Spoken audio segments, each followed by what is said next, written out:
The first experience was it was a combination of the physical and the real side.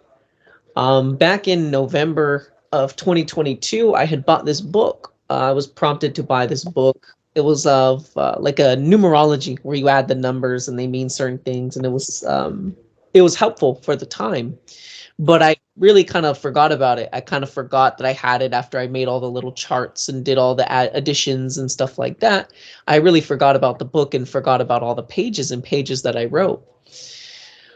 And it wasn't until just yesterday that I really kind of looked at them, and I was working actually, because it was a Friday, so I was working on my computer, and all of a sudden I had all those papers piled up, and instead of in my notebooks and kind of tucked away, even the book itself I had out and sitting all together. Well, when I was sitting there, all of a sudden I saw this black cord coming from all the papers and coming into like my area, not necessarily touching me, but sort of like at the space of, I guess you could say, which my aura takes up. It was coming into that space. And so I knew that I needed to get rid of them. I even wanted to just get up from my working right then and there and take them outside and burn them. But I waited, of course, I just waited. I said, okay, well, I have the intent to get rid of them. And as I kept working, the time goes by, I saw all kinds of stuff coming out of these papers, that whatever was attached to this notebook or these pages and these, really the information of the numerology and stuff like that. Again, I forgot that I had it like that. Was like all these spiders crawling off of it. I mean, all this stuff. Of course, this is multidimensional. They're not physical spiders, but they look like these little black, like shadows almost. And so anyways, the night concluded, and I took these outside, and I had set up this little fire pit. And because I don't have anywhere really to kind of burn stuff, but I put together this fire pit that I've had. And I put all the papers in there, and I was burning them. When I was burning them, it was like I had just lost 20 pounds, not on my body, but in my awareness. It was like I really lost 20 pounds. I had all this fog cleared up around my forehead area, around the back of my head, or the top of my head. It was like I just lifted away as the fire kept burning. And so I threw everything in there, even some other stuff, and just getting rid of all that. So I just wanted to share that, and I'm glad that people are here to hear this, because again, a lot of this stuff that we get involved in, the psychic stuff, it sounds really good, and we can use them as stepping stones, but at a certain point it comes down to the intent and the awareness, always like the sun shining. So we have to really kind of decide where to be, what to see. And so I wanted to share that. That was a good little learning lesson. And the second experience was, it just came where I was just sitting. I really wasn't considering anything, but something came up, like almost a golden guide was speaking to me, and he said, slow down. And I didn't see that I was moving fast or something like that. Not necessarily moving fast, but with my mind. I was jumping around with my mind. I didn't see that.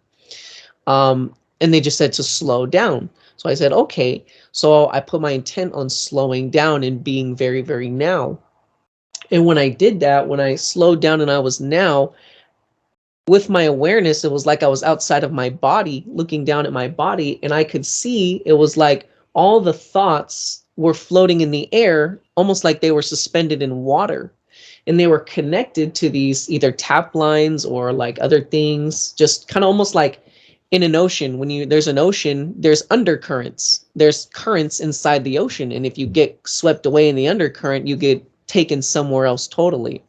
So, and I could see that that's what a lot of these thoughts are like, that they start as one thing, and then you're bouncing to the next and the next and the next. And before you know it, you're who knows where, of course, not physically, but with your awareness, you're being taken away, essentially being swept away. Again, much like in an ocean. So I was looking at that, and it was very interesting that as I put my focus into my intent to be very, very now, and slow down like that, to consciously decide and utilize my free will to decide that and to do that, I was able to differentiate and to really be indifferent to a lot of these thoughts and see them, that they don't relate to anything. And a lot of certain other things that they're more so along the lines of creation. I could even see other people objectively with my awareness, things that they were getting involved in. It's really like you're stretching yourself. You're like, you know, those Stretch Armstrong toys. I think they were filled with like cornstarch, maybe. I don't know. But you could stretch their arms really long and you could stretch the head really long. But it's something like that, where you could just be stretched out all over creation and you don't even realize, and you get this brain fog. You start forgetting things, you know, you whatever, all these physical symptoms. But that's really what it comes from. And so I was just kind of pulling, not really even pulling, but coming back to the now, and I could see all of that really objectively became very clear. So, and I could see that also too, it seems very obvious. I almost wanted to laugh because it's very simple, you know, it's very simple, but we kind of struggle to see certain things at first. And as I was focusing on being now, I could see that thoughts are not now. When you're having a thought form, it has to do with the space-time creation, space frames, you know, and they're somewhere else, you know, and it's kind of just that, it's just somewhere else. You're kind of lost with that. And so being very, very now is what's real, instead of being involved with all these thoughts and so on and so forth. So I just wanted to share that. Yeah, that was excellent, Jeremy. Part of your book, I imagine. And yes, the first part with the numerology, that's fine. Again, everything in creation that has been created is a reference, and this is where, you know, as we go through our process of lifetimes, for the longest time, we take these things as some kind of absolute. And these are the different ideas in creation, like belief, faith, hope. These are just ideas, and pointing to another idea, which is the deity thing, which is created by the WorldKontrollers, the shapeshifters. All these ideas created, ideas upon ideas, but now you see them objectively, and just like the systems that have been created, they're just ideas, but now you see them objectively, they are not absolutes. And just like the idea of freedom here that people want so badly, they think that some kind of freedom with their free will, actually really to get them into more trouble and to more lifetimes of struggling, is an absolute. And it's not. It's just something, it's an idea in people's minds. And so you can utilize these things like a tool, just like a hammer or a saw. You can utilize them for certain things, but actually, if it's in reference to something, but not as an absolute, that's where the person becomes, you know, blinded by the idea itself, because everything in creation is created, no matter what it is. And like the sun shining, life is an isness to be recognized, and even more so than the experiences that we're having. So it's so cool that you're there and you have this objectivity to share this at the same time with what you're doing. And this is the process you're going through, and that's why we're here right now, to share this with others so they can wake up too and recognize what's really happening in creation, instead of all this marketing ploy ideas from WorldKontrollers that just want to keep everybody struggling into future lifetimes, because they don't have the courage to step up and get real too with all life. So it's a lot. And so that's why we're here, the small group of us, to let others know that, hey, you can wake up and you don't have to chase ideas. You know, especially here with what's going on in the world, people are constantly chasing the idea of freedom. There's no such thing. It's just an idea. They're just chasing it, chasing money, chasing this and that. And they're chasing it into future lifetimes, and they don't see that. And so they look for some kind of hocus pocus idea to resolve it, and it won't do it, because all life is awareness. It's not created consciousness, but that is a reflection of something that we need as a comparison to finally recognize what is real. So very good, Jeremy. Thank you for sharing. And thank you, Duane, and everybody for listening and allowing me or having the opportunity to share.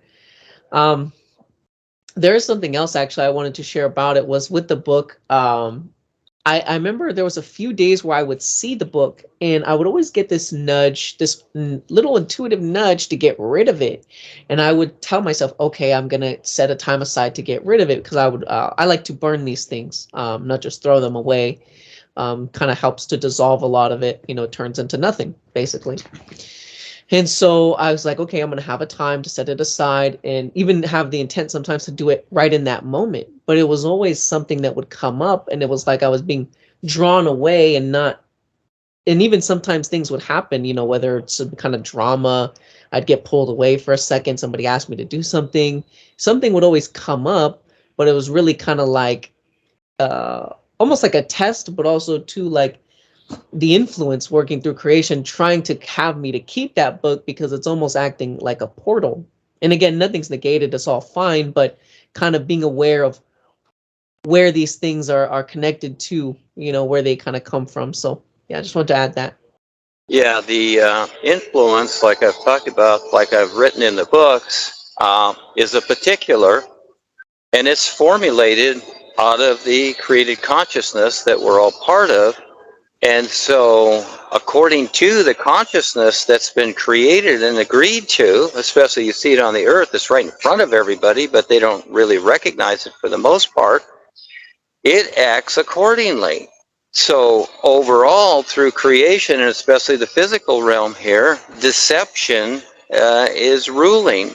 And so the influence itself can only provide what it does because this is how it's been created. This influence has been created out of the deceptive consciousness that basically overrides everything. So unless there's a shift to where people want to transform and let go of all their funny little hocus pocus ideas and these belief systems and the systems that have been created, again, do the birds do this?